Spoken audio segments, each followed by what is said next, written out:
Another edition of the Let's Go Ricky Roll podcast with Josh Tolley and today's special guest from the San Francisco Giants, Logan Webb, is joining us right now. So before we get into Tolley's hunting adventures or Ricky's birthday adventures, we're going to get into the dude who has a trap golf hat on right now, who I saw him at Dodger Stadium for one of the games, and I told Ricky, I'm like, I didn't know this guy's this big. Like, he's a big dude. It's Logan Webb is joining us right now. Logan, thanks for coming on, man. I appreciate it. Yeah, thanks for having me, guys. Yeah, and Logan, just to let you know, this isn't like a traditional radio interview where it's going to be nice and boring and we're talking baseball. Hell no, we mess around and we just talk about you. So, Ricky, you know I do my research on this guy, right? So, Did you know that he was a big-time football stud? Dude, I didn't know that till like last week when I was reading up when people kept tweeting about it and talking about how good of a football player he was. So, I mean, yeah, I mean that he showed athleticism out there on the mound, man. I mean, a guy who played football at that kind of level. I never played football, so I don't know what it's like to put on a helmet and pads. But from the looks of it, it looks like he was pretty damn good. I was all right. I wasn't that good. It's funny. All the videos they showed me was me like rolling out and doing all this stuff, and all the guys were making fun of me the whole time. Like, dang, we didn't know you were athletic, like stuff like that. So it's funny, but no. Football was fun, man. Honestly, that's my favorite sport. And he's a big Raider fan too, man. Unfortunately. Wait, is he Mexican? Pretty damn close. Aren't you marrying a Mexican girl? Yeah, my fiance. Yeah. Is she a Raider fan? She puts the shirt on and stuff, but she doesn't really care. There you go. So Ricky, how did you meet him? So Webby, when I signed with the San Francisco Giants, after I got released by the Toronto Blue Jays, I got sent to Arizona. Obviously, you go do your physical stuff there, and I was still kind of rehabbing my knees and stuff like that. So Webby and amongst other guys, Derek Law, a lot of young guys that were part of that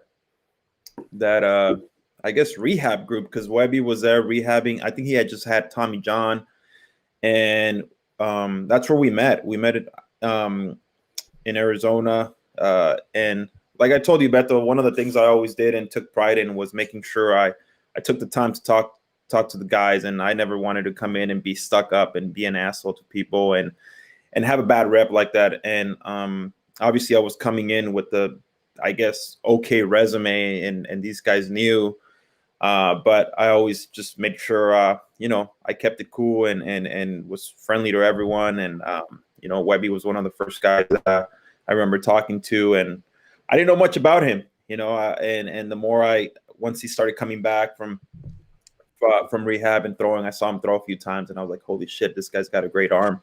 And obviously, everybody knows what he did this postseason.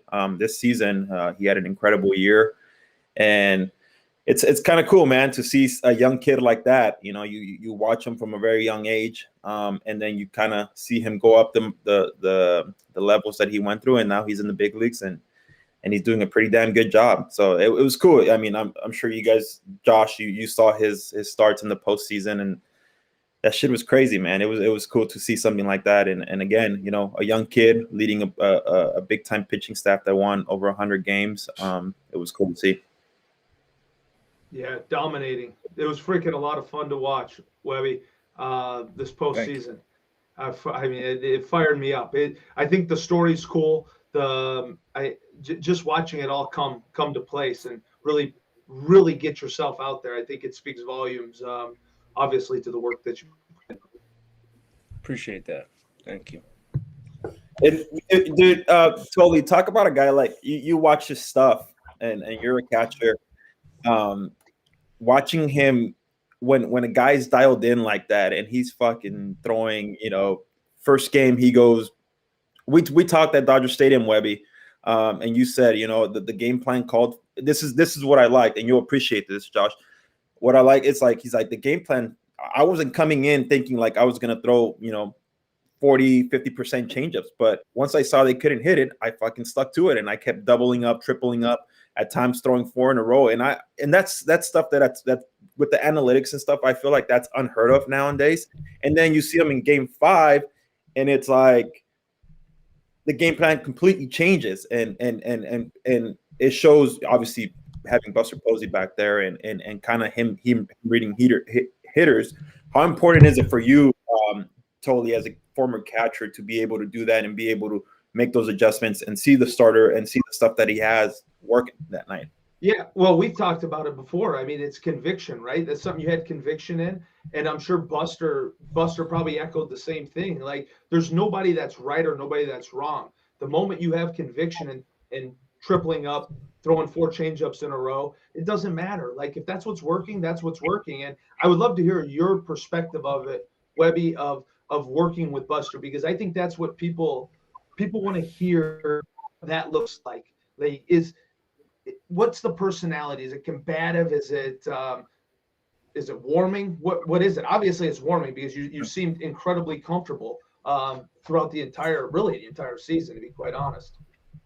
Yeah, it's warming. He was awesome, man. He just throughout the whole season, but even in the playoffs. So game 1, I was, he came up to me before the game and he was like, "Hey, if you just attack these guys, change their game plan, because the Dodgers are just like us. We watch a lot of pitches. We try to work the count, and he was like, it was my first postseason experience, and he was like, guys change their approaches in the postseason because they want to do something. They want to hit a home run. They want to hit a double. So he's like, let's like attack these guys and kind of change their game plan. And I feel like in those first couple innings, they did exactly what he said, and all the credit. I mean, Buster's unbelievable back there, and we kind of just noticed that they were spitting on a slider pretty easily, and so we were like, all right, let's just, right on right changeup, lefty changeups, like everything. And he kind of changed it up the game 5, because then all of a sudden it started to look like they were sitting changeup, then he started going slider and more sinkers with 2 strikes, and he's unbelievable back there, and he's funny, man. He'll like start laughing at me in between the innings if I like shake him off and I give up a base hit or like something like that. He's awesome. It's okay. It's okay. We all do that. Wait, hold on. You're shaking off Buster Posey? Oh, every once in a while. Sometimes it worked, and he'd be. And like every time, I did it a couple of times this year, I'd shake him off, and like they'd get a base hit, and I look at him on the mound, and I'm just like, my bad. He just kind of gives me a stare. He just stares at me, and then I'm like, damn it. And then he gets to the day, I start laughing. But he's awesome. I was gonna ask you. This is probably. I don't know how you guys felt, but when you don't see Julio Urias starting game 5, were you guys like, the hell's going on? Or did you guys kind of know? We got a text at probably midnight saying that Knebel was starting instead of Urias. And I didn't know what was going on. I just kind of I was in my own zone. But yeah, it was weird. I asked Alex Wood about it the next day, and he was like, this is nothing new. So he was like surprised they hadn't done it already. Really? Oh, yeah. Wow. Man, he threw a heck of a game too, man. At Dodger Stadium, that 1-0 game, that was crazy. Because I feel like Dodger fans really wanted to beat him, obviously. And he's a gamer, man. He's awesome. Like every time he's out there, he's competing his ass off. Yeah. Oh well, tell us. Go ahead, Beto. Go ahead, Rick. Go ahead. No, go ahead. No, that's the thing. It's in the playoffs. As you say, you were surprised that they didn't do it earlier, right? So the way the Dodgers organization and the way the Giants organization, especially with Farhan, they kind of mirror each other a little bit. Not to say it's the same, but here in LA, all the fans were like going crazy, like, "What are they doing?" Blah, blah, blah. And it's like, do you guys even pay attention to that as a player? Now I'm asking the stupid reporter questions, but do you guys even care or pay attention? To like what they're doing, like stuff. Not really. I think like in the clubhouse, the guys, it didn't like phase them really that much. They were just another But we knew he was going to come in and throw multiple innings. It was just there'd be 2 or 3 guys at the beginning that start. But I mean, their entire staff is unbelievable. Like just looking at their pitching staff, like top to bottom, it's pretty stacked. So to be able to throw like just say, okay, Urias, you're going to throw the middle innings instead of he won 20 games this year. It's crazy. Yeah, ain't that the truth? We've all been saying the same thing. I mean, the guy that went 20 games, we talked about it last week in the podcast, and guy who wins 20 games, you throw him off his routine, then 2 days later you want to bring him in the 8th inning, and then 2 days later you want to bring him back for a start. It's like you guys are not machines, man. Like you guys, and I've said this all along. Josh would know, or Logan Webby, you would know. I mean, we get into our routines and we know what we got to do to prepare for that 5th day, and when you get kind of thrown off, especially late in the season, can be a little hard. I mean, I don't know if you want to touch a little bit on how important a routine is to a starter. Yeah, I mean, I think it's super important, but I also feel like we kind of did it this year too. It's like you want to be versatile. You want to be able to do both. You want to, and I think they like that a lot. And I think that Urias also proved that he was amazing as as a reliever as well in the postseason. So it wasn't too out of the ordinary. I definitely do I kind of wish he did get to start just because he had such a good year, and I thought he deserved that. And it would have been fun to face him. It would have been really cool. But yeah, the routine it's huge. But I feel like if you've done it before, it's not too hard to change up. Like I know, so Gosman threw the 9th inning. He came in that 9th inning of Game 5, and he's done it before, so it wasn't too hard for him. I did it earlier in the year, so I wanted to pitch every game, honestly. So I was telling them hey, I can throw an inning today. So, but you are young. I think he's 24. I think when you get into those, though, it is all hands on deck, but we can't have I think there's so much trick fuckery going on where it's like don't make it more than it is, right? Like let me start, give me the ball, let me take the mound, let me do my routine, let me start. If the wheels fall off in the 2nd inning, then we have to pivot. That's kind of my take, and that's something in the industry that you're right, Webby, it is changing. For what reasons, I don't know. I have my own conspiracies on it, but I'm not a conspiracy theorist, but I do have my own conspiracies on it. But I do think that I do like to see the old-fashioned bulldog matchup. Like honestly, I didn't turn the game on until the 4th inning because I don't want to watch a guy come in for an inning and then watch Gatterall come in for an inning and then watch the left-handed specialist come in for an inning. Oh, now here's our starter in the 4th inning. That's way out thinking it. I think I want to see 2 dudes with huge sacks take the mound and go, which is what we would have saw if you versus Julio. That's what it would have been, right? Yeah. Old man Tully is coming in. 24-year-old Logan Webb. Answer the old man here. No, I was super excited. I wanted to face. It would have been I think it would have been the 3rd time I faced them on the year. So I was super excited, and it also sucked that my first AB I had to face Gratterall. That's the first time. Yeah, hell yeah, it sucked. So I faced him in Game 1, and I swung twice. The first 2 pitches, I thought they were in the dirt.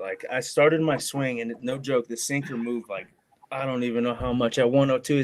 His 4 hardest pitches of that series were against me. I'm like, why are you trying to throw against me, man? And then then I go up in Game 5. I'm like, do not swing as soon as he releases the ball. And I don't know if I was on it, but I felt it right back. And I'm like, okay, now I'm screwed because he's not going to throw me another fastball. And I'd have been screwed no matter what. But I was swinging as soon as he released it. So I looked ridiculous the next 2 pitches. Wait, did you even see the ball? No. No. Because good hitters don't see the ball. No, he does that short stride, and his arm is so fast. It's crazy. Yeah. Crazy. Oh, Webby, now you just opened up a can of worms. All right, Ricky, let's hear about your first big league hit. Go ahead. Oh, Ricky, how many hits do you got in the major leagues? He's been waiting. He's been waiting. I know he has been. He's been looking at that bat since you started talking about hitting. I'm just kidding. Webby probably already has triple the hits that I have. Shit.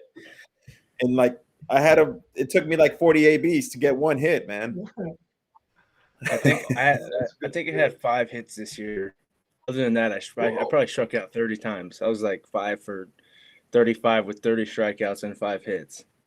Who'd you get your first hit off? It was 2019. It was off Ryu. It was the last game of the year. Oh, jeez. Good. Ryu. Ball moves. No home runs. No home runs. I hit game 162. This year. Right. Yeah. That's right. Who'd you hit it off of? Chris Mott, with the Padres. Look at that. Look at that. See, pitchers are athletes too, bro. Told you he was a real athlete. Not all of them. He's a real athlete. Not all of them. This is a rarity. Some of the Giants do. All their pitchers stinking hit. They always hit more than I did. Dude, if I would have hit, go ahead. My first when I got called up in 19, it was Bum, Samardzija. We had Sean Anderson. You ever meet Sean Anderson? Big dude, but like I get in, they're like, all right, we hit BP like every day. So I was the last one, of course. So I'm watching these guys hit. It's like first round, and they're hitting balls in Arizona, so the ball flies. Hitting balls like up above the center field. You know how it goes, super high wall. Hitting balls like 420 feet, like Bum just mashes baseballs, and I'm like, what is going on here? Like this is what we're supposed to do? Like, it's like, all right. So then I loved it. So then I just try to do that. Dude, I it's funny you say that because when we went to Cincinnati one year, and Cincinnati, as you guys know, is pretty small too. I couldn't hit a ball out. It was horrible. I was looking forward to it because everyone's like, yeah, dude, you'll be able to get a few there. Hell no, I couldn't get balls up in the air to save my life. I think I hit one BP home run, and it was in Toronto, and that was it. And I think I rounded the bases that day. No. Yeah, Gosman did that. Gosman did that this year. He hit a homer. He rounded the base. He took forever, too. It was funny. Ricky, lie. Just tell us you hit 6 of them. Yeah. No, somebody was counting. Ricky's too honest. He's also the guy that ended up on jury duty. Remember that. He's the honest person. Don't even remind me. Yeah. No, well, but take us a little bit to your roots, man. Where you grew up. You grew up obviously up in NorCal. Did you know that baseball was in your future? How did your love for the game come about? Yeah, I grew up in Rockland, so it's like 20 minutes towards Tahoe, so east of Sacramento. Yeah, I mean, I always loved baseball. Like I said before, like I loved football. I don't know what it was. My mom loved football too, so like I just like had in common. Then it was more baseball with my dad. But I just I just had fun with it growing up, and then I was going to go to Cal Poly to play, and then I actually in high school I faced a guy named Mitch Hart, went to USC. He's a freshman All-American, but there was like all the scouts were out there to watch him, and I actually pitched really well. And after I think I had an agent like 4 days later. It was crazy. This was like 3 to 4 weeks before the draft too. So I had no clue. I just figured I was going to go to Cal Poly, have fun. I didn't really, I wasn't really thinking about, playing. I wanted to play professional baseball, of course, but it wasn't like my main priority. But after that game, it started to hit me like, hey, this is a possibility, and ended up getting drafted. It was crazy. It was a crazy like month and a half, but. Wait, so at high school, you were a 4th round pick, but you didn't think you were going to get drafted as a senior? No, so I. Do you remember your numbers in high school? They were pretty good. Pretty good. You struck out 72 guys in 53 innings. You had a .4 ERA, like point, like nobody scored against you, nobody got hits off of you, and nobody was talking to you. I mean, there were schools that were trying to talk to me, but there was no, pro scouts out there. There wasn't. Why Cal Poly? So I actually had offers from Texas and Auburn as well. I chose Cal Poly just because it was right next to the beach. I was 17 years old. I had different priorities. I was like, I just wanted to be by the beach. Cal Poly, San Luis Obispo. San Luis Obispo, yeah. That's not by a beach. Pismo Beach. It's like, yeah, it's right there. It's not. No, Ricky's on the beach. Pepperdine's on the beach. San Luis Obispo is like, what is it, Rick? Like 20 10, minutes? 15 minutes? 20 No. minutes. 20 minutes. Yeah, we would stay in Pismo Beach. 15, 20 minutes. Okay. All right, close enough. Those All are right, by I the get beach. Okay. Compared to Auburn, all right, yeah. Yeah. No, I picked the wrong school, honestly, but but I just wanted to hang out. I knew a bunch of my friends were going there too, so Yeah, it's a good school. Yeah, it'd have been fun to go to, but yeah, no joke. It was like 3 to 4 weeks before, and I faced Mitch Hart. He jokes around with me all the time. I've known him for a while. He always says like, "Hey, you're welcome for getting you drafted and stuff." It was crazy. It was crazy. It's crazy though, man. That's sometimes what it takes, and we've heard those stories a few times, Beto, where a guy wasn't really well known, and then they were going to see somebody else, and then boom, they see you shine that game, and next thing you know, they're on you. And I mean, that's what we always say, with kids, like you just never know who's watching ever, in this day and age. So you in that game, you were dealing. The scouts went to see him, and they saw you, and then all of a sudden they call you. Hey, I want to be your agent.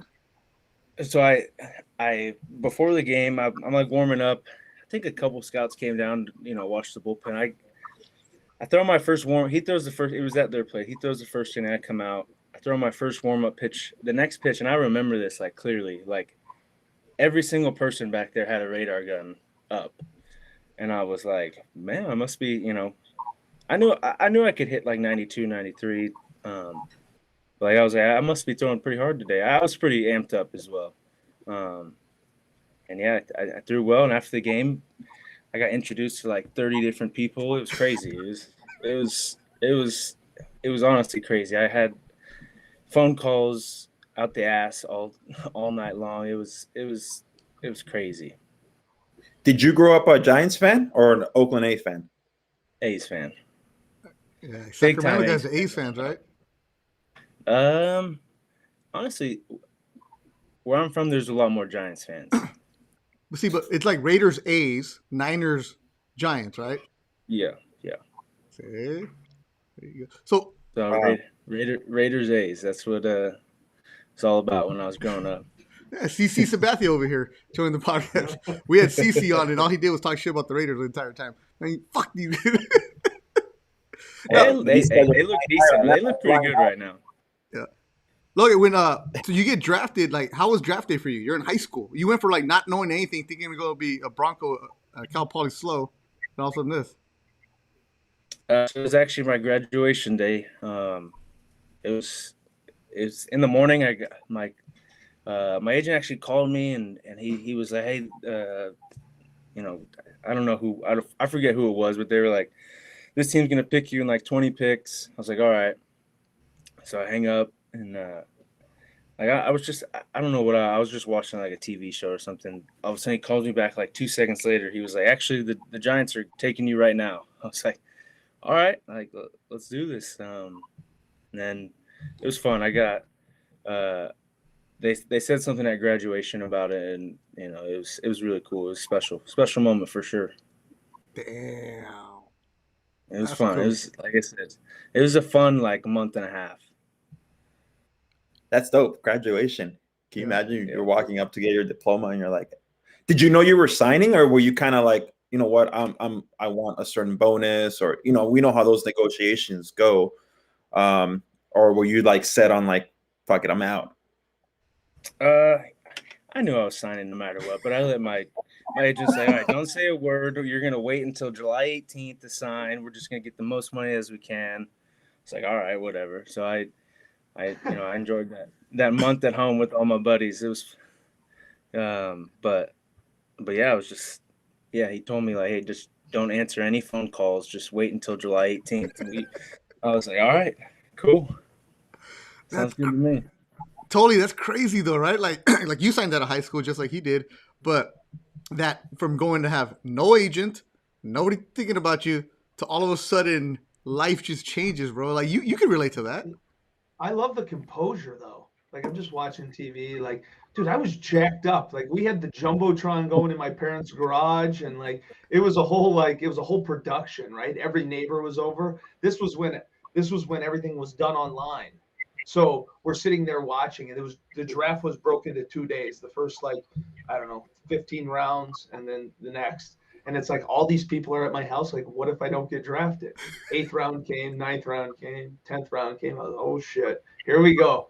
So to have that composure, then walk onto the podium, and instead of getting announced as Logan Webb, you get announced as your new San Francisco Giant. I think is pretty sweet, especially growing up around there. I think that's like a dream come true, right? I grew up near St. Louis. I would have loved at some point in my career to play for the Cardinals, just because. So to live out that whole dream, I think is awesome. Yeah, that's kind of a boss move too. Like, graduation, like, oh, this person's going to USC. He's going to UCLA. This one's going to the San Francisco Giants. Yeah. What? Say something here. Such a power move. It's all fun and games till you actually sign, and then your ass is in like rookie ball, and you're like, oh shit, what did I sign up for? Yeah. Yeah, you got it goes bullpen day off, bullpen day off, bullpen day off, live BP day off, live BP in the game. I'm like, I've never thrown this much in my entire life. You're like, dude, I want to go to the beach. Yeah. So you signed for $600,000. That's what you get. So good job on your agent to get you the money. And you're thinking, I got a bunch of money. Then what about when the taxes come in? I was warned about it, but I didn't know it'd be that bad. I got my first one. I'm like, what the fuck is this? Like what is this? This isn't what I signed for. Where's the rest of it? Yeah, and that's why I'm an Arizona resident now. There you go. That's smart. That's smart. No, but it's true. I mean, in the way they do it in what the Giants was, they bring all these draft guys. The 1 year, like in June, what is it, June or July, Webby? They bring them all in right after the draft is over. And no joke, Beto, it's about 30, 40 guys that are getting physicals, and they're getting them ready. And every time for the 2 years that I was there rehabbing, because I didn't really get to play much, it's funny to see these guys come in, and that you see their faces kind of like, oh man, like this is not what I signed up for. Like some of these guys are coming from big time programs where the clubhouses, the facilities are 10 times better than the Giants ones. I know I heard they're finally upgrading their facilities, but those Giants facilities were pretty damn old. And I'm kind of glad that you guys are finally getting a brand new facility, because there's a lot of stories that happened. Yeah. We saw fight. Webby, were you there when the two dudes got in a fight? Oh, yep. We saw fights. We saw it all, man. We saw pranks, and it was, yeah. I mean, it was. Hey, go back to the fight, man. What happened? Yeah, there was two dudes that just they didn't like each other, and they started pushing each other, and I was stretching right in front of them, and I thought they were like kind of messing around. You guys push, but these guys threw blows, man, and then I was like, oh shit. One guy's coming off of what was it, like Tommy John? The other hip labrum and Tommy John, one of them. Holy shit! And the other one was like an ACL. The hip labrum kid decks the other kid, and then like takes off for that sprint, and the guy's chasing him all over like the facility. Yeah. Hey, where are both of these guys now? I don't even know, man. Not pitching in the big leagues. No. Hey, so okay, No. So Ricky, you're the veteran in that group, right? When there's that fight going on, Hey, Webb is don't like, put it on me. No, Put it on me. No, I'm just saying, you're the veteran, and you're like, man, I've seen this, done there, been there. I've seen worse, whatever. Webb is what, like 18 years old, looking around. He's young. Like, Like, how did you react, Webb? I was yelling "World Star." I'm just kidding. No, honestly, it was because it happened so fast, right? It happened so fast. I saw the beginning of it, and I was like, it's probably not gonna. Like, they were kind of pushing and kind of yelling at each other. So I walked in the training room, and all of a sudden, everyone was like, "Oh shit!" And they run back, and all of a sudden, I see the tail end of it. One of the guys is trying to tackle the guy, and they start sprinting. So all of us are like running out after them. It was wild. It was wild. Dude, I'm telling you, Beto, it happened right in front of me. I'd never really seen that, like in a clubhouse. Like, yeah, again, guys argue and they talk shit to each other, but never like put hands on somebody. But it was like this dude kept showing up late, and the older dude took exception to that and was like, "Hey, man, you need to come early if you're rehabbing. Like, Ricky's here early, everyone's here early. And the guy's like, you don't tell me what to do." And then he like stepped up to him and went, "Wow!" Just face, blood everywhere. This guy's spitting blood, and the dude with the hip labrum just takes off on a dead sprint. And I was like, "Oh shit, this is real." Well, that's what you've told us, right, Josh? It's like, hey, this isn't a kid's game anymore. It's grown up. It's a business, and you better show up and do it, right? It's adults. I mean, we act like children, but it's an adult game. Yes. I mean, there's a lot of money on the line, dude. Like, that's what I always say. That's what's interesting is, like, I've been in clubhouses where there's been fights like that, and you get to the spot where it's like, all right, y'all got to figure this out so we can start moving this along. Now, that's a different scenario, right? But like, you get into a big league clubhouse, I'm a firm believer there should be friction. Some of the best teams I've been on, there was friction, and that's what brought us together. But I don't know, at the old rehab complex, I can just imagine tensions are high, and everybody's pissed off and miserable, doesn't want to be there. Like, how many days can you spend at the complex? Oh God, it is the worst. It is the worst. It's the worst. It's one of those things that just becomes, you're just like, oh man, like there's days where you feel good. There's days where your arm's not feeling good. And I'm sure, Webby, you went through that, right? I mean, how soon after did your arm blow out before after signing? Like, did you play a full, like a rookie ball season, or did you blow out pretty quick? So when I went to the AZL that first year, I ended up throwing like 4 innings, and all of a sudden my bicep, I could not like move my arm past like here. It was it was awful. And but I kind of just didn't say anything. That was like the football, as being like my mom would tell me, like, hey, unless there's a bone sticking out, just keep going. So so I tried doing it. I remember I went into that off season, I could barely throw a ball. Like, I threw like one bullpen, but I'm like, I'm just gonna go in there and try and throw. And I tried, and it was awful. It was terrible. Velo was way down. It hurt. Like, I'm shaking out there. My hand hurts, or my elbow hurts so bad. So I ended up throwing. I threw in short season that year, and then 2 months in low A the next year. And finally, I looked at one of my trainers, and I'm like, hey, like I need, because I knew I had bone spurs. So I'm like, hey, I need to get these spurs taken out after the year. Like, I can't deal with this anymore. And he was like, oh, well, you have a 80% tear in your elbow too, but you have a bone spur on. And I'm like, you guys are just telling me this now? Like so. And I was like 18, 19. I sucked. Like, I didn't feel good. And so they told me that, and I'm like, instantly got on the phone with my agent and the medical guy. I'm like, I'm coming to AZ, getting TJ right now. Like, I got to fix this. So went back, got TJ. It's been good ever since. Elbow's been, knock on wood, but been good ever since. What year did you have TJ? 16, June of 2016. Yeah, so you were 2-3. You had a 6 ERA and 9 starts, and you had an 80% tear, and they didn't tell you? I don't want to get anybody in trouble here. I didn't know about it. I knew there was some stuff wrong with my elbow, but I didn't know like it was that bad. Yeah. I just knew I had spurs. And plus, like I said, you're young, and you're just like, I'll deal with it. Yeah, and what happens sometimes, it's like, you know what? It's a lot of guys have tears. a lot of guys that are pitching in the big leagues have tears, but some are manageable, some are not, and as long as like some guys decide to just be rehabbing, and I'm fine, like I'm good. So it just depends on the pain tolerance and how that stuff works, and once it hurts, and it just doesn't get any better. But a lot of guys, I'd be surprised, I mean, if you MRI every single pitcher in baseball, some of them would have shit that you're just like, whoa, how is this guy throwing? Yeah. Yeah, and I didn't like I said, I didn't really help myself. I just was like, hey, just give me some Celebrex or Voltaren, I'll be all right.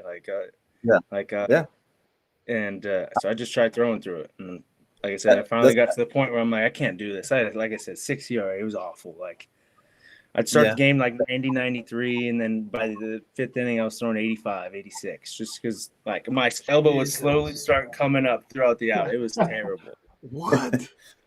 Yeah. You guys are crazy. Like pitching is not natural. Throwing that hard is not natural. And then you know what they say? You know what they say? It's not the throwing that's not natural. It's the stopping that's not natural. Is that right? Pitchers would know that. Yeah, they say it's the deceleration. Yeah. The deceleration is what's not normal.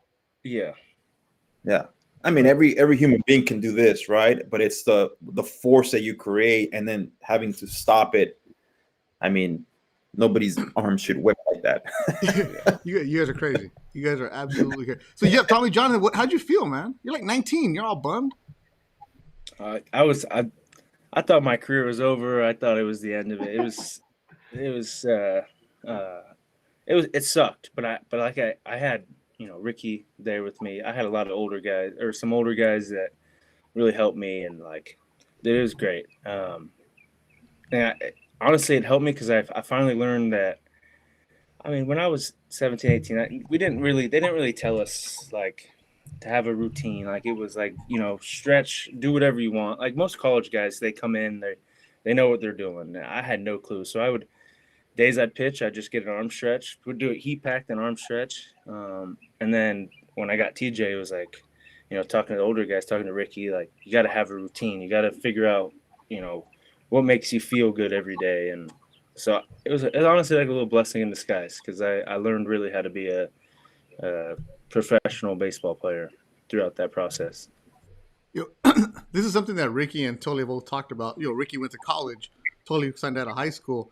That when you get to the minor leagues right away, you got to grow up, whether you're 21 or 17, it doesn't matter. And it's that shock. How was it for you when it's like, oh, fuck, I got to do my own laundry? Oh, damn, my mom's not around? Like how was that adjustment? It was tough my first 2 years. Then, like I said, you kind of get used to it. I honestly, I lived with an older guy, remember Matt Lujan? Yeah, of course. Play for a while, so he was like, "Hey, come live with me," and so he showed me how to be an adult pretty much throughout that whole thing. It was cool, man. It was he did a lot. Did a lot for my growing up process. It was awesome. It's true, man. You're out there by yourself, and you see, you don't have anybody. I remember getting sent to Auburn, New York, and it was completely culture shock. Everything was just different. Living out of a hotel, packing for road trips and stuff like that. All that stuff is crazy. The stuff that a minor leaguer goes through, and then on top of that, Webby got hurt at a very young age. So I guess, like you said, it's a blessing in disguise because now he's in Arizona. He knew where he was going to be, and he knew what he had to do, and he had to figure out a routine. And this is the one thing I always tell guys, like, figure out what works for you. A lot of the times we get caught up in trying to teach everyone the same routine, and you got to do this and you got to do that, and and everyone's different and everyone's unique in their own way. So you got to find what works for you as a professional that's going to help you get better. And that's the one thing I feel like, especially being in San Francisco, I kind of had a feeling that my career wasn't going to end how I wanted it to. So my goal was always to just make sure, try and talk to the younger guys and stuff like that. And there's a reason why I feel like, I have great relationships with those guys, because we went to the Giants game against the Dodgers, the playoff game, and one of my friends was with me. And one of the things he's like, dude, how do you have such good relationships only being there for a year and a half, 2 years? And I was like, well, this is why, and I explained to him, and come out and say what's up, pitching coaches to all that stuff, it matters big time, Yeah. And then that's the part Is that about. your alarm? That's not mine. Oh, who is this? Somebody's calling. Anyways, Tolly. What? Right? It can't be me, right? No, I don't know. I'm sitting here trying to figure out where this noise is coming from. Logan, so Tolly lives in upstate New York. He lives like on a farm somewhere. Like we don't know anything about him, right? He like has to drive into this like radio station to do the job. So we text Tolly during the week. He won't respond until the day of the podcast. Like he literally lives somewhere out there. So he was hunting last week, and he sent us a picture of it. Was it a ghillie suit or whatever? He's in the middle of the woods somewhere. Yeah. You're a kid from Sacramento area, like city. When you go into clubhouses and you meet dudes from all over the world, what's that like? Especially a guy who's a country boy. I'm not. I'm the opposite of a country boy. I'm saying the guys that you meet that are like a country boy. Oh yes. Oh my God, it's crazy. Like you just like the different. It was my first year. Like I was like, holy cow, and I love it too. Like the dudes that have the heavy like Southern accent, I think it's freaking hilarious. Like they come in and I'd like, I love like the Latin players. Like I walk in, I talk shit to them every single day. Like, what's up, mama? Huevo? Like I love it. Like it's awesome. It's awesome. So I get along with like all those guys. Like those are like, it's just fun, man. It's like it's cool to see like everybody from different areas, and you all got one goal in there, and it's crazy. Crazy to think about, but it's sick. Well, think about this, Webby. Like we just sat here for 10 minutes and you described what it was like to be 19 years old, blow your arm out. But like you can theoretically communicate with 100% of the people there, right? The people that need to get you right. Hey, I have this question. Think about it. I always say this. This is what's fascinating about minor league baseball is these dudes are 17 years old and know nothing. Yep. Know nothing. They can talk amongst their little pod. There's always one trainer there that is the trainer that they can only communicate through. And it's like, holy shit. You think we were lost at 18 and 19 years old in the minor leagues? What do those dudes feel like? I went to Venezuela. When I was 21, and I was scared to death. Yeah. Like I spoke enough Spanish. I didn't have anybody. Me and John Jay and Josh Kroger and Matt Gamble. That was it. 5 dudes. That's all we had. And we'd sit in our little circle and talk and drink heavily. And that's what those guys do. It's crazy, and it's like that's what like I know my first year there was a couple times when guys, I feel like sometimes those guys when American dude like talk shit to them, they kind of sometimes take it to heart. So it's like you gotta like Doval for example, like he didn't like when guys would talk shit to him or like mess with them a little bit, and it was fun like seeing him like kind of like grow up also. Like, he was 17 when he came over, and to see where he's at now is awesome. Who's that? Like who's that, Logan? Camilo Doval. Oh, Camilo Doval. Yeah, and and that's part of it. Sometimes they don't understand the culture, the messing around. Some of those guys are serious, and they think they're getting picked on or stuff like that. But it's like once they open up, I still remember, and he was a Giant, Gene Machi, when he was with the Toronto Blue Jays, and it was the same thing. Guys would come in and he wanted to fight everyone. I'm like, and obviously me speaking Spanish, I'd always take him under my wing. I'm like, bro, you can't do that. You can't fight the whole clubhouse. No, mama, no, you can't do that. Come on, let's go outside and work. And once these guys learn that part of it, I mean, that's why they flourish, and they come into their own person. They figure out who they are, and they're nobody's against them. You know, it's just it's part of learning. Each guy, I think, each culture has to learn from the other culture, and the more open you are to that, I think the better off you're going to be in a clubhouse.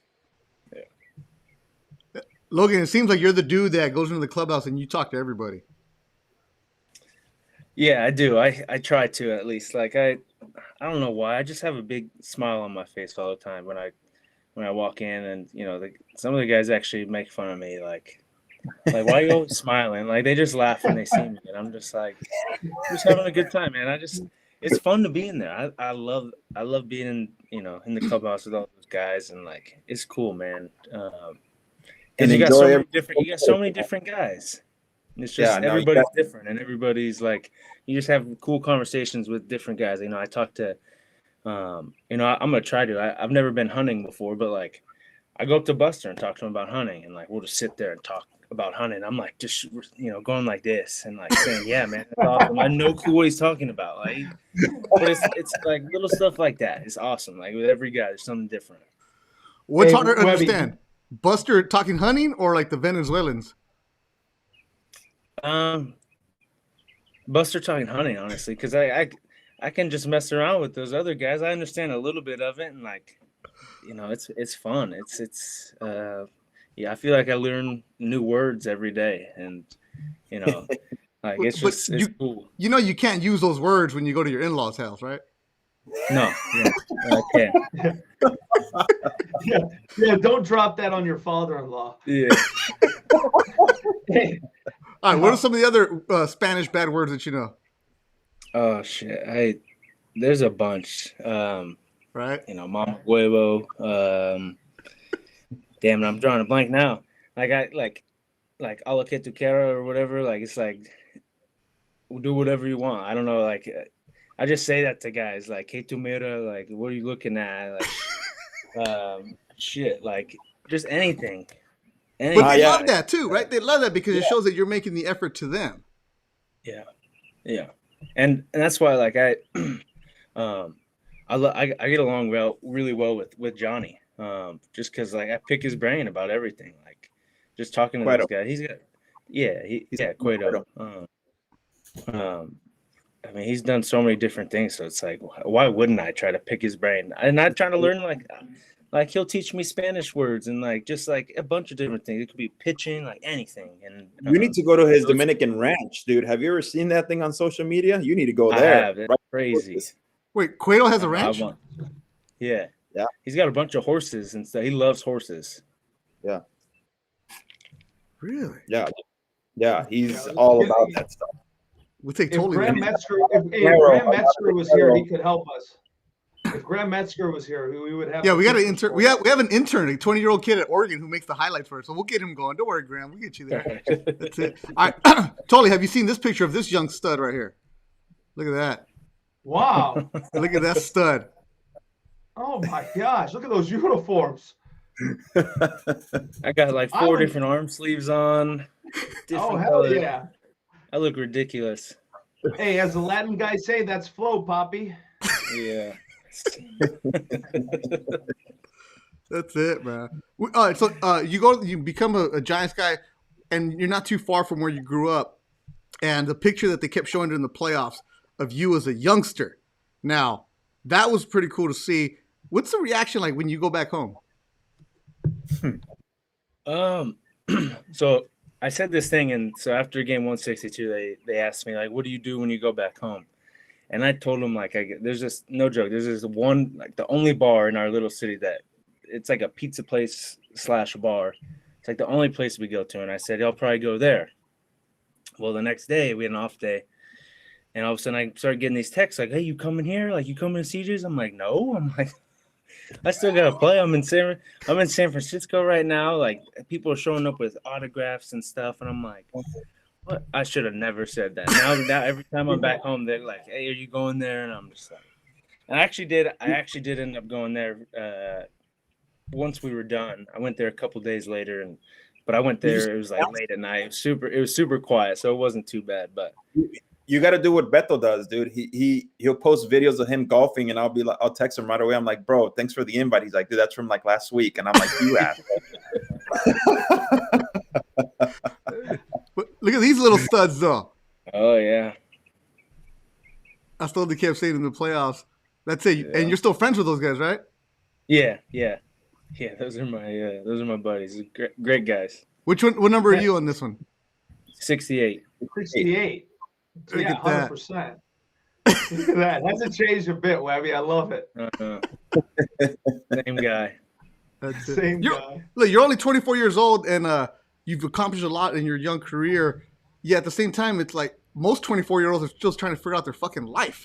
We're trying to finish college, or trying to figure out what the hell they're gonna do with them. Like, have you thought back, like, how fast this all happened for you? Honestly, no. I just it feels like normal. I don't know. I don't think it's really like hit me yet. Maybe when I'm older it'll hit me, but like I'm just enjoying it.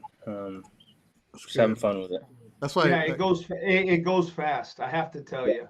One day the fucking jersey's off you, and you're like, "What the hell? Yeah. How'd that just happen?" Yeah.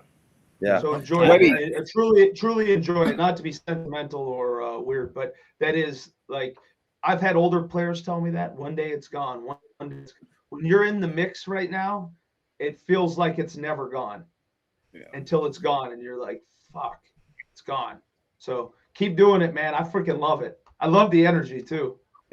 Thanks. Webby, talk to us a little bit about when you got called up. How was that moment for you? Where were you at? How did they do it? Did they do kind of like a prank on you, or what kind of what level were you at? Who was the first call you made to? Like all that stuff. We'll take us back a little bit to that day. It was AAA. I got called up a couple days earlier to AAA. I made a start in SAC, which was awesome because I had like the whole stadium was like. So we had three guys on our team. It was me, Zach Green, who's from Sacramento, and then Mauricio Dubon, who's also from there. So like the entire stadium was like my family, Zach Green's family, Dubon's family. It was fun. And then so we went to Reno the next day. First day we're in Reno. Avital Albolino gets sent down, and he looks at me. I see him, and Avelino's a great dude. I love him to death. And he comes up to me, he goes, "Hey, Poppy." He goes, "You're getting called up today." I go, "What?" Like, "What do you mean?" He was like, "Poppy, you're going up to the big leagues today." I'm like, "What the fuck?" I'm like, "Okay." So then I'm like, just sitting there waiting, like for the day to end, just because I wanted to see if it was true or not. And the game ends, and they call me in, and I'm like, okay, here we go. And I get in there, and it was Steve Klein and Dave Brundage, and Brundy calls me in. He's like, "Hey, Webby, we're actually gonna have Beatty start this day. You're gonna pitch on Sunday instead." And so I was like, all right, like whatever, or Saturday instead. And I was like, all right, cool, like whatever. He kind of like let it go. I'm like, okay, can I like walk? It was kind of awkward silence. So I'm like, all right, I'm gonna walk out now. And Klein's just sitting there giggling like the whole time. And Brundy goes, well, one thing, it's actually going to be in Arizona. I was like, damn, like, am I making like a rehab start in the AZL or something? I had no clue. I had no clue where the Giants were playing. I'm like, why am I going to Arizona? And he was like, you're going to pitch for the San Francisco Giants on that day. And then it hit me. I'm like, okay, like this is cool. And so we talked for a little bit, and then I called my fiance first, and that was really cool. And then called my parents afterwards. It was special. It was a special day for sure. It's crazy that a player gave it away, though. I know. Yeah. I know. Yeah. You got host. Yeah. Hey, of course, the Latin player, Poppy, you're going up. Yeah, right. Yeah, like literally as soon as I got to the field, like I'm changing, I'm putting my clothes on. He's like, "Hey, Poppy, you're going to the big leagues today. Keep your bag packed." But the thing, the whole day, you must have been like, "The fuck, call me already. Let's go." Yeah, pretty much. Yeah, pretty much. Great. You go to Arizona, you throw August 17th of 2019. You go 5 innings, you get the win, 7 strikeouts. What was it like when you walked in and you see your name in that uniform? It was cool. So I was on the taxi squad the day before, so I had to sit in the clubhouse the game before. So I'm just sitting there watching the game, and I'm just like, I was even nervous then, just sitting there. And then the next day it was made the start. I was nervous before the game, but it wasn't too bad. And then I had my family there. I had probably 60 to 70 people there, which was cool. The Giants set that up. 60, 70 people? Yeah. A bunch of people drove down. A bunch of people. The Giants flew out a bunch of my family. It was. They did a great job. Yeah. Yeah, it was cool. They and then so first batter comes up, Gerard Dyson. I throw 3 pitches off the corner that are literally like this far off. All 3 balls. I go, I am screwed. Like, I was like, I can't pitch here. This is way too much. And then I ended up going 3-2. He had a double. Then Wilmer Flores came up and he talks shit to me all the time about this so I gave up. I think was it 5 hits that day? I think he had 3 of them. Yeah, Flores had a good day. He had a great day. He lets me know about it too. But and he comes up, hits a double, so it's 1-0 real quick. The first 2 batters, single, double. Oh yeah, single, double. Welcome to the big leagues. It was Dyson at first, so he's scoring for sure. But yeah, it was a rude awakening for sure. Hey, but then you settled down because you get David Peralta after that swinging. I did. Yeah. Yep. That settled down, and then Adam Jones came up, and I was like, oh my God, it's Adam Jones. Like that was like my big league moment when Adam Jones came up. So I'm like, this is crazy. And he gave me like the little hat thing too, or like tipped his cap, and I'm like, what do I do now? Just don't hit him. Like, just don't hit him. Down and away. Yeah. Down and away. Yeah, down and away. Just yanking all my pitches. But he reached on the air. You didn't give up a hit. Adam Jones reached on the air, and Flores scored. So you're down 2-0 in the first inning. Like, what the fuck? Welcome to the major leagues, bro. Mm-hmm. Hey, Ricky's told the story about how you're standing on the mound and you're kind of like shaking around. Did you do that? Did you look at what the fuck? The what? When you're on the mound, your first time you take it, did you like get nervous or did you feel your legs? No, I was super nervous. Honestly, the most nervous I got that year, though, like that, it wasn't too bad. Obviously, really nervous, but I got to pitch at Fenway that year.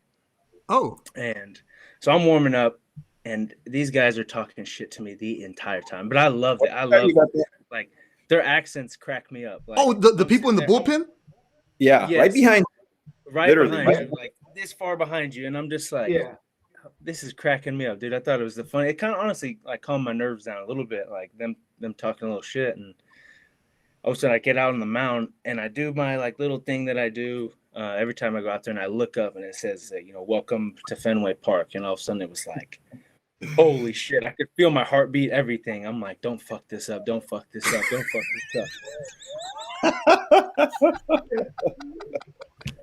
And I actually started off really good. I think like I went 1, 2, 3 in the first. 1, 2, 3. Benintendi, Bogarts, Devers. You got that 1, 2, 3.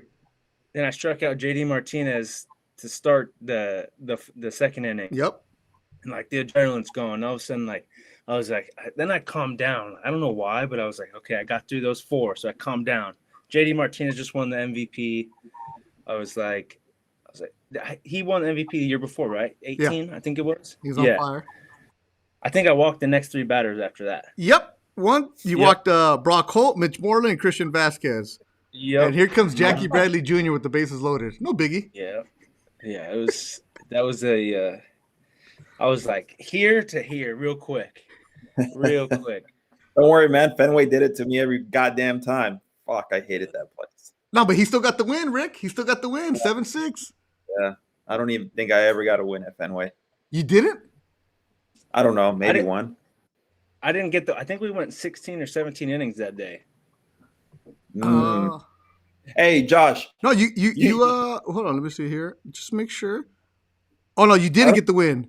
You're right. You guys win 15 innings.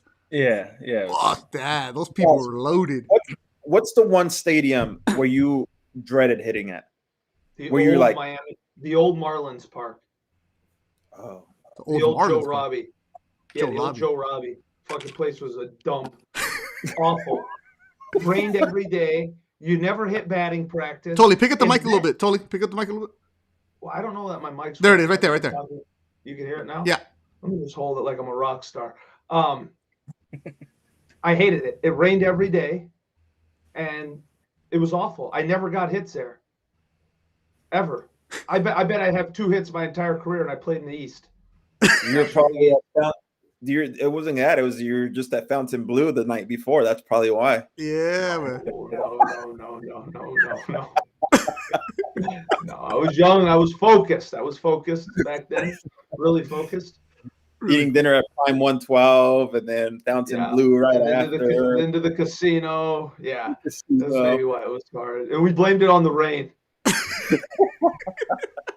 Look, Webb's like, yup, Miami's good. Wasn't my fault.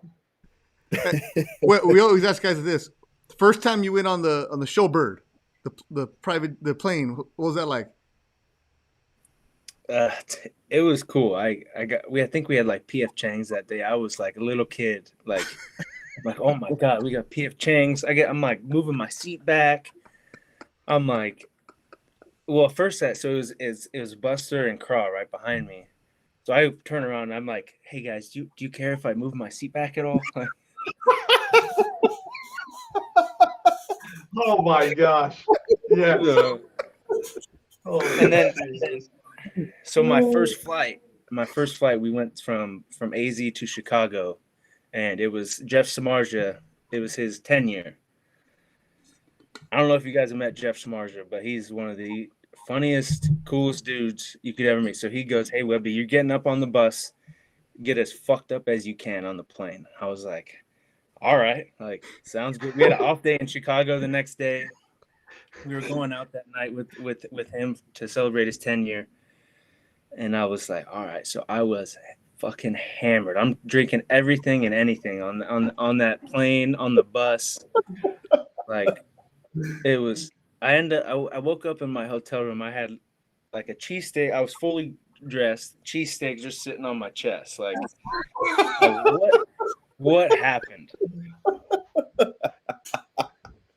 That's freaking awesome. That first show flight, first one ever.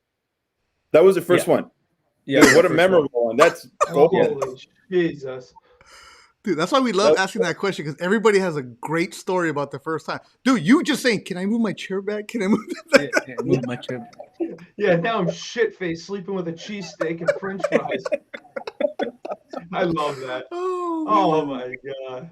Totally, who'd you do that to? Do what? Make them sing? Yeah. No, I never made anybody sing.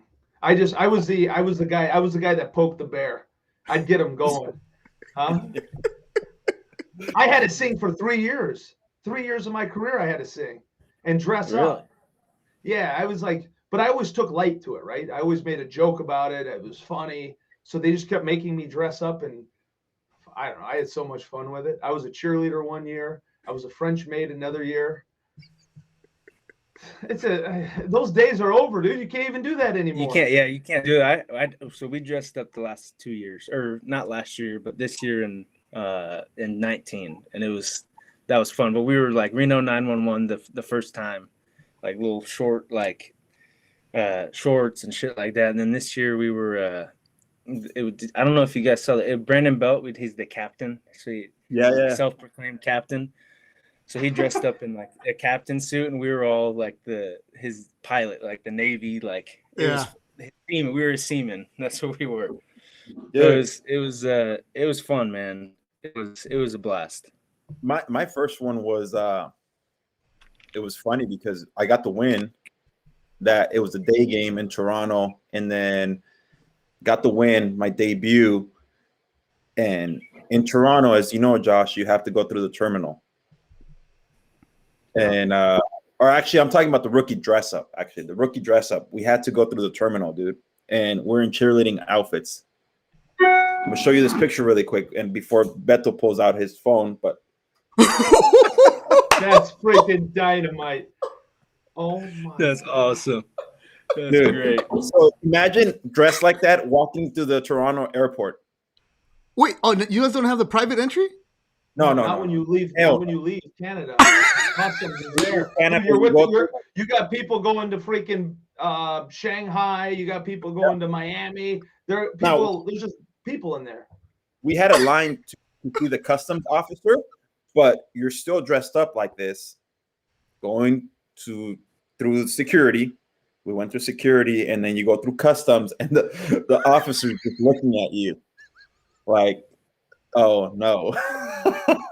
Then after security, you have to go down the escalators. This is back in the day. And then you're walking into the terminal, and people are looking at you like, I remember old ladies like being like, oh my, what's going on? And I was like, dude, I sat in the clubhouse when I saw that outfit. I went into the shower, and I must have chugged like 4 beers in the shower, because I was like, I need to be like buzzed, because I'm shy, dude, and I don't like attention. Oh man, I hated every moment of it. Webby, you get a beer shower after your first win? I did, yeah. That was in AZ. That was freezing. It was awful. Like they started with the cooler, and then there was beer, and I'm sitting there, and I'm like, I can't breathe right now. Like what is going on? I thought I was dying. I think it's horseshit now that everybody uses like baby powder and ketchup. Yeah, that's kind of tired, in my opinion. Like, just give the guy the beer shower. Let him at least like get some of it off his nose, so he can feel a little bit of it. But Totally all about tradition. Yeah, I wish I would have gotten that, man. I told you guys last time I never got any of that. It was like I won. I was like, all right, cool. Next road trip, or it was our first road next trip. time I see you, Ricky, it's on. Me and you, right. Beer shower. I'll put you in a little cart, and we'll do it. Really quick, this was our rookies that year. Hold on. Oh my God! Oh, that's great. Anthony of Orange County sending a message. That's perfect. Oh my God! That's it. Logan, before we let you go, we're gonna have some important stuff at the end. But right now, people leaving comments. This one from our good friend, the Green Eye Bandit, who's a big Dodger fan. He says, a new Logan Webb fan today. Take it easy on my boys. Hell no. Logan Webb's going to shove against the Dodgers every single time. Much respect to you. What else here?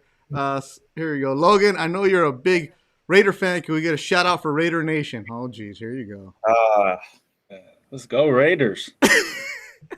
Have you been to a game in Vegas? No, I haven't. We want to go. Me and my fiance want to go for sure. But yeah, I heard it's sick. But I looked at the tickets. Holy shit, those tickets are crazy. Hey, man, you have connects now, man. Yeah, I was just about to say, dude, you pitch a game 5, you can get whatever the hell you want. One phone call to the Giants. Somebody will take care of this. Just call CC. Call the PR guy. Call the PR guys. They always have the shit. Hey, listen, I'll take care of you. Just give me 2 tickets. It's not that big of a deal. They all know everybody. Don't pay for them. Don't be shy. I've told Ricky this over the years. Don't be shy. You guys are professional athletes. Everything should be for free. Yeah, that goes over good in society. Yeah, it does. Because you got to have a guy that does it for you. Look, Rick. How many times have I gotten you free stuff? Because hey, man, I got this, Rick. Let me take care. You got to have a guy. Tolly has a farm, right? How much farm equipment do you get for free, Tolly? Nothing. I'm some washed up baseball player. Just wait, it's over. I'm telling you, take advantage of it while you can. Yeah, no, seriously, somebody will know somebody, Webby. I mean, they're always handing out free tickets for shit like that. I mean, shit. There's somebody on the Giants organization that's connected with the Raiders, man. Yeah. You do know you're Logan Webb, right? They sent us a bunch of. The Raiders sent us a bunch of stuff this year, and I was like, because no one on our team is Raider fan. They're like, oh, we got a bunch of shit. Like, so I got a polo, I got sweats, I got all the stuff they wear on the sidelines. I got it all. I'm like, this, taking everything. Yeah. Hey, call the clubbies. The clubbies, a lot of times, all those clubbies know each other. I'm telling you. Okay. You call me crazy, call the clubby. He says, no, Webby, you're crazy. Call the PR guy. He says you're crazy. Call the traveling secretary. After that, I don't know what to tell you. I'll see if I can find you a couple tickets. There's got to be somebody on the Raiders who's from like Sacramento area, Rockland area, somebody out there. I'll do the research for you. Colton Miller is left tackle. There it is. Played him in high school football. Yeah. Oh. Yeah. Got it. Player ticket. Yeah, but like you want the whole experience. You want to be on the field. These people will bring you on the field and parade you around. You tip your cap. It's easy. Yeah. Once that shit's done, you go get the beers. Maybe they'll give you a suite. Who knows? Oh yeah, look at me. They love me in Canada. See, boom, Canada. Oh hell yeah. Let's go to Vancouver. They love me there. No problem. Yeah. There it is. All right, Logan. Before we let you go, I know you're young. You're 24. You're enjoying this right now. But what's the best advice you can give 17-year-old Logan Webb? That if there's a young player right now, what would you tell him? I'll just say, like, definitely take it seriously. Like, learn how to. The quicker you learn how to be a professional and do the right things, I think it goes a long way. I was lucky. Like I had 19-year-old me had Ricky Romero, helping me do stuff. So not every guy has that. And, take it serious, but also enjoy, have fun, like enjoy every minute of it, because like you said, like you guys all say, it goes quick. It feels like just yesterday I was 17 and now I'm already 24 and it's crazy. But enjoy it. But like I said, just take it seriously as well. Yeah. Simple as that. And you continue to evolve, Webby. I mean, like I texted you right after the loss. Like this is only you're barely climbing that mountain where you want to go, and ask questions, continue to learn every day. I mean, dude, like when I was with the Giants and I was part of that spring training, walking into that clubhouse, when you see the amount of veterans that are on there, like the Posies, the Crawfords, all those guys, Belts, guys that have won before, shit, man, continue to ask questions, continue to like learn from those guys. And then the other thing, I mean, when you have a Willie Mays sitting there every day in spring training, that's pretty dope too. And and don't be afraid to continue to learn in the game, because shoot, man, you learn something new every day. Yeah, definitely take advantage of, like, I mean, like you said, I'm so lucky. I've had so many guys, like future Hall of Famers, like just it's awesome. Like I get, I text Matt Cain every once in a while, and like I get Ryan Vogelsong was with me throughout my minor league career. He was always a Rover. I text him all the time. Like take advantage of those guys and learn as much as you can from them, because like I feel like the more you just keep adding and learning things from these guys, you can just add it to what you're doing. And it's if you don't try to talk to those guys, then I feel like you're just kind of wasting that opportunity to learn. There it is, Logan Webb. Check him out, Instagram, Logan Webb 16. Logan, when you see a Dodger helmet like this, what do you think? Oh man, Here's what I do. So, hey, you said I go to a Raiders game and I could tip my cap. Most of those Raiders fans are Dodgers fans too, so I don't know how many of them will actually clap. I'm like, who cares? That means if you get booed, somebody told me this a long time ago. If you get booed, that means you've done something in your career. So have them all boo you. That's right. I know, it's crazy. The first time I went to Dodger Stadium and they booed Buster Posey, and I'm like, this is the nicest guy I have ever met. And he's getting booed, and I'm like, this is awful, man. Then I asked Buster about it. He's like, I think it's awesome. Like, it's cool that they boo me. So it's fun. It's cool. The thing is, yeah, they're not booing what he's accomplished. They're booing because they hate every one of you guys. They think they just, there's like, when you talk to like OG Dodger fans, it's crazy, like the roots of them hating you guys, and like, it's funny, yeah, because when I go to games, I'm like, oh shit, like this, it's funny how much the hatred goes. And it's just, for me being a Dodger fan and growing up, that's what we were taught. Like, you fucking just hate Giants. That's why I always say, when I walked into the clubhouse and I saw my Giants jersey up, it was weird, dude. You're like, oh, damn. Crazy. It's crazy. I grew up with my dad grew up an A's fan. Well, as an A's fan, you don't like the Dodgers either because of Kirk Gibson and all Yeah. that stuff. So I grew up hating the Dodgers also. Like, even though I wasn't a Giants fan, I still didn't you know, like them just because that's the way I grew up. And I think Crawford said it before. He was like, since I was a little kid, like I've just been taught to hate the Dodgers. So it's like, he's like an OG though. He's like Yeah. Giants and like Niners. Like he's like grew up in that area. That like I mean that's why it's crazy what he's accomplished there in that city. He's a rock star. There it is. There it is. Logan Webb, we appreciate it. And all the Dodger fans that are watching right now, all of you guys are Logan Webb fans now, no matter what. Don't even act like you're not, because a good dude right there. And in our group chat, Ricky loves to poke our guys that are Dodger fans in our group chat. Like, oh man, Giants are this. I do too. I'm not a Dodger fan. I just like poking at them. Like, damn, that's a good team right here. And then fuck that. But if Logan Webb left you guys tickets, you know you're gonna take them. So shut your mouth.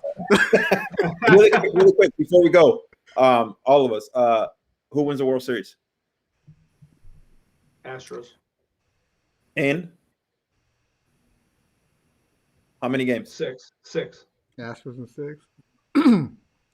So it's tough.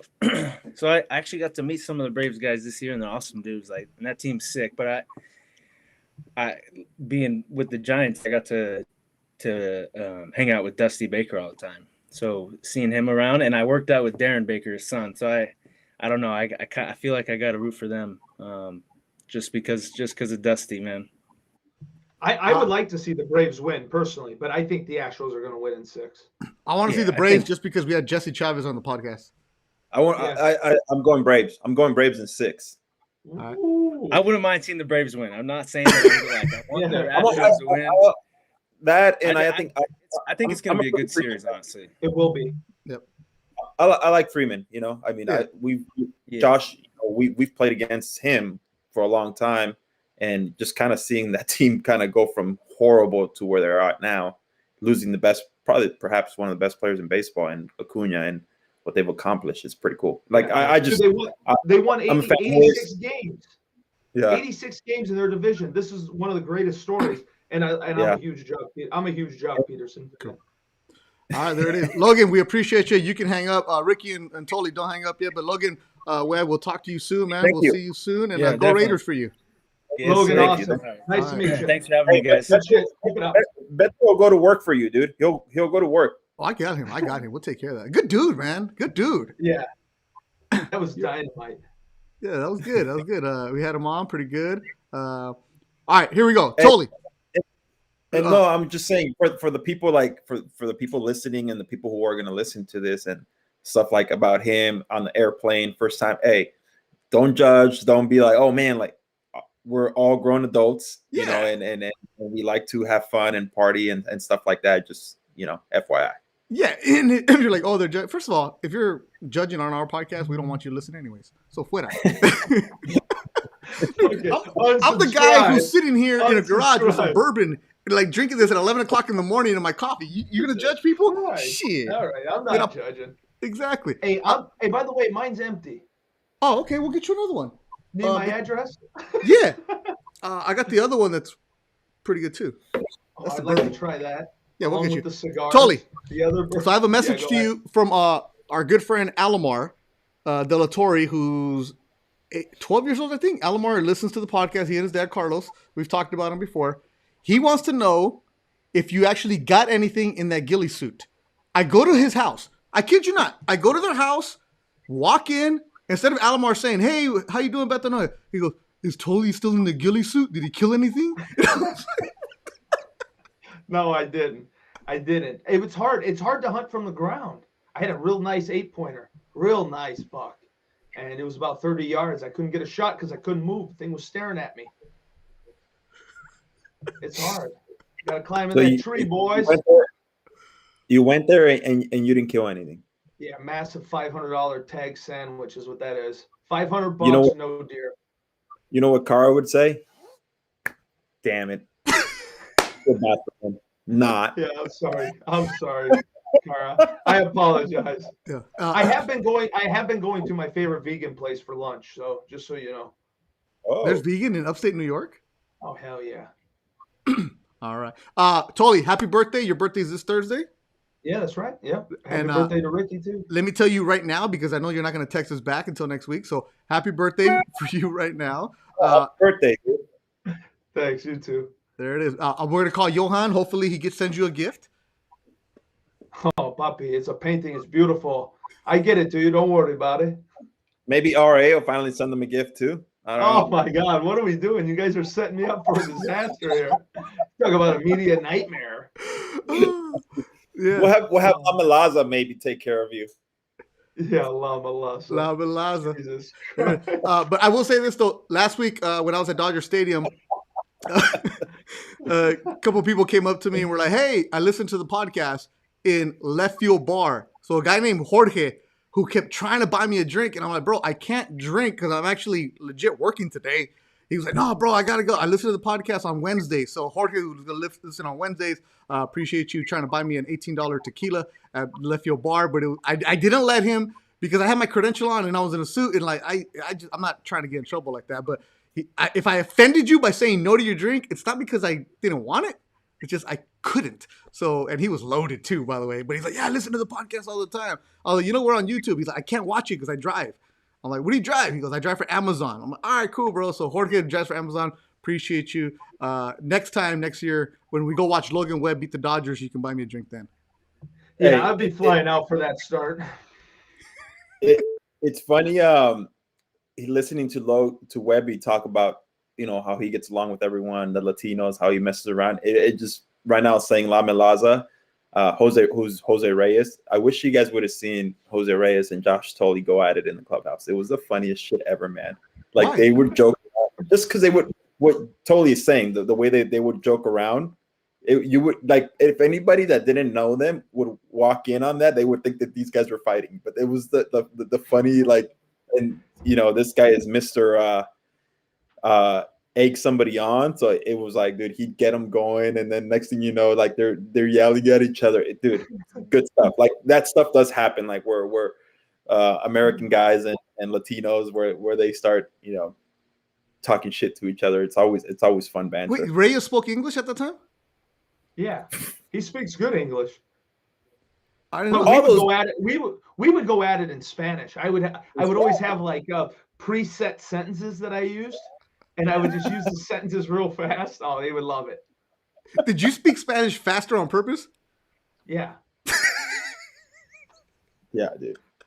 Oh, I had the best time. Ah, God. Me and La Malasa. And then once he filtered out, then like me and Stroman would go at it. I always had my one guy a season who I would just try to dominate. We're Team Malaza. Team Malaza. What was this? I love them all. Siete. He'd always do this because he's number 7 or something. Yeah. Yeah. Siete Music, Papi. Siete Music. Check it out. Do you see that guy on social media? He's like a straight rapper now, dude. Yeah, he's a Like rapper. that guy. I mean, he was a rapper when he was a rapper when he was winning batting titles. No, I know, but now he's got like he goes and like does shows. Jose Reyes? Wait, does Yeah. shows? Dude, like on stage, yeah. Hey, can we get some intro music next week?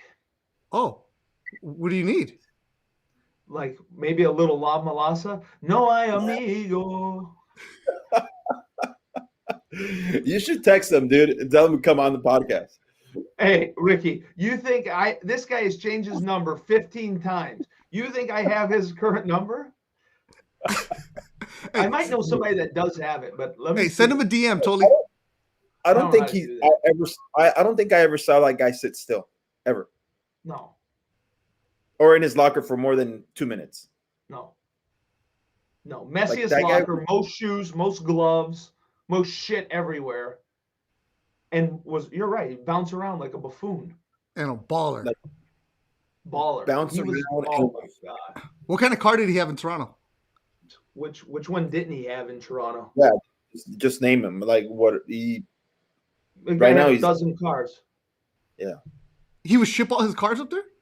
Yeah. No, but like would he? Oh, I don't know. I never really played with This guy had every stinking car, from the orange Jeep to the Lamborghini to the Mercedes G-Wagon to the Bentley.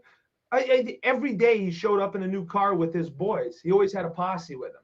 Oh, He man. did always have a posse. See, I want to be a posse. I want to be in there. Edgar was his name. Dude, all right. Totally. That's your job. DM La Melaza and tell him to come on the podcast. All right. Let me see if I can get him. Do you know how to use DM? No. He wouldn't even know who I am. He's like, what? I got a better shot at texting him. But he puts it. He doesn't write KLOK. He writes KLK, and I'm supposed to know that means KLOK. Oh, it's fantastic.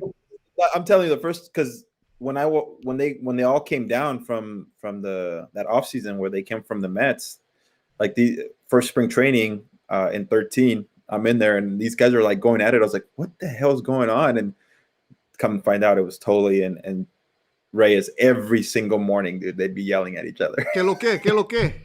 ¿Qué lo que de lo mío? Let me see here. Hold on real quick. Oh, there's an old Melasa number, but I got this not being like. How many Melasa numbers do you have? Well, I have one, but 2 phone numbers. One name, 2 phone numbers. Maybe I just cold call them, see if it works. You gotta be careful. Somebody might answer that you don't want to answer. Yeah, that's true. Yeah. That could be. All right, we'll do it again next week. Another edition of Let's Go Ricky Roll. Thanks to Logan Webb. We'll talk to you guys next Tuesday. The World Series will be going on. We'll talk to somebody. We'll get somebody, maybe La Melasa, maybe Johan, or whoever it is. We'll talk to them soon. Don't hold your breath.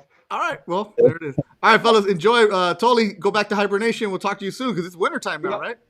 That's right. Cold, rainy today, boys. Oh, it's cold here in LA. It's like 65, bro. Yeah, it's like 45. It sprinkled yesterday. Man, I didn't even leave the house. Scared to death. All right. See you, boys. Good job. See you guys.